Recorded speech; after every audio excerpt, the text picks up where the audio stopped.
Oh man, this is exactly what we were waiting for. An actual update in regards to the Montreal Canadiens, and a conversation as to a guy that they very well could target. This is going to be linked in the description. It's a video podcast with Sean Starr and Marco D'Amico, the latest episode of the Sean Starr Show. I'm sure you're probably familiar with Starr. He does stuff for TSN 690, and he has his own show, of course. The latest episode with Montreal Canadiens insider and beat reporter Marco D'Amico goes out there and talks about a few interesting things. The Islanders did come for Jeff Gorton. Noah Dobson is a real Habs target, and RFA options for the Canadiens. I am going to link this Sean Starr Show episode in the description to go out there and listen to it. It's a 21-minute video, so there's a digestible amount of content within. But I wanted to talk about that Noah Dobson angle, because essentially what D'Amico brings up in this podcast is the idea of the Islanders going through a rebuild, and how this could open the door for the Montreal Canadiens in acquiring a potential name like a Noah Dobson. Now, just to set the context up here first, the video segment talks about how the Islanders are in a really interesting spot. A spot that a few weeks ago, nobody thought they would actually be in.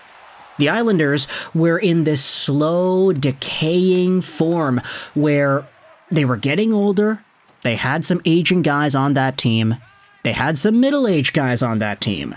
Barzal, Bo Horvat, anybody? And with the trade of Brock Nelson, it finally signaled to fans and analysts of this Islanders team that maybe a rebuild, quote-unquote, could be on the horizon. The Isles were competitive for a long time, making the third round every other year, it seemed like. And with Lou Lamoriello at the helm, a guy who is literally in his 80s, there was no reason to believe the idea that he could ever go for a rebuild. It just doesn't seem like something that Lou Lamoriello, at this stage of his career, let alone his stage of life, would be interested in doing. So when they traded away Brock Nelson, it was like, okay, there is a chance for this Islanders team to actually start doing something in a rebuild or a retool capacity. And then Lamoriello got the can, and then they got the first overall pick. So it's like, okay, wow, in a matter of moments, the Islanders went from a team that a lot of folks were saying were old and aging and this and that to a team that has all the opportunities to burn it to the ground and to rebuild. They have that first overall pick. They're going to get Matthew Schaefer. They have a bunch of other young dudes slowly incorporating themselves into that lineup. And for the Montreal Canadiens, this could be a stop and stare, wait and see scenario where they look and they say, hey, the Islanders could be in a spot where if they don't want to commit whatever money it's going to take to keep Noah Dobson around, then they might be in a spot where the Summerside PEI native is on the block. Right now, Noah Dobson is making $4 million till the end of this season. His contract expires as an RFA, I'm pretty sure, and this is a guy who definitely has been a top-tier player in the past. I say in the past, and not is a top-tier player right now, because last year he had 70 points in 79 games, but in this most previously completed season, he dropped all the way down to 39 points in 71 games instead. A stellar decline, and one that is unexpected out of a player who is as talented as Dobson was 2 seasons ago. This is a player who has the world and the stars ahead of him. He is a top-tier defenseman in terms of his ceiling, but in terms of what we saw last year, that just wasn't on display as much as it had been. And sure, Dobson got slowed down by injuries. He certainly wasn't a healthy whistle the entire time. But you have to at least beg the question, hey, if this guy is going to sign on for as much money as he's going to sign on for, there might be some hesitation from the Islanders to commit that money and term to this guy. Not only because he had a down year, but also because if you wanted to say this team could be entering a rebuild, well, what's going to help you out more if you're trying to build for the long-term future? Keeping a Noah Dobson around at 25 years old, or trading him away for some draft picks and some prospects that can help you later on.